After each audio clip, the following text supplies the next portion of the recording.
ಒಂದ್ ಮನೇಲಿ ಶ್ರಾದ್ದ ನಡೀತಾ ಇತ್ತು. ಶ್ರಾದ್ದ ನಡೆಸಬೇಕಿದ್ರೆ ತಂದೆ ಅವರನ್ನ ಪೂಜೆ ಮಾಡುವಂತ ಜಾಗದಲ್ಲಿ ಪಾಯಸ ಬಡಿಸಬೇಕಿದ್ರೆ ಮನೆ ಯಜಮಾನ ಅಳ್ತಾ ಇದ್ದ. ನನ್ ಕಡೆ ಸರಿ ಯಾಕೆ ಅಳ್ತಾ ಇದ್ದೀರಿ ನೀವು ಅಂತ ಅವ್ರು ಹೇಳಿದ ಮಾತೇನು ಗೊತ್ತಾ? ಇಲ್ಲ ಸರ್, ನಾವು ಸಣ್ಣವರಿದ್ದಾಗ ತುಂಬಾ ಬಡತನ ಇತ್ತು ನಮಗೆ.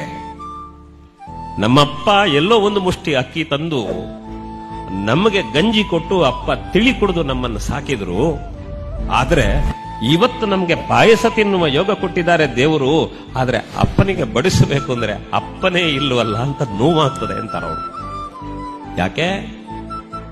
ಇವತ್ತು ಕೋಟ್ಯಂತರ ರೂಪಾಯಿ ಸಂಪಾದನೆ ಮಾಡಿದ ವ್ಯಕ್ತಿಗೆ ಗತಿಸಿದ ತಂದೆಗೆ ಶ್ರಾದ್ದ ಮಾಡಬೇಕಿದ್ರೆ ಕಣ್ಣೀರು ಬರುತ್ತದೆ. ಯಾಕೆ?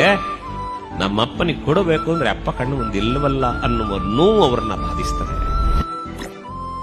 ಹಾಗಾಗಿ ಜೀವನದಲ್ಲಿ ಯಾವತ್ತೂ ಕೂಡ ಒಳ್ಳೆದನ್ನು ಕೊಡಬೇಕು ಅನ್ನೋ ಆಸೆ ಇದ್ರೆ ಜೀವಂತ ಇರುವಾಗ ಕೊಡಿ, ಪ್ರೀತಿಯನ್ನು ಕೊಡಿ, ಗೌರವದಿಂದ ನಡ್ಕೊಳ್ಳಿ.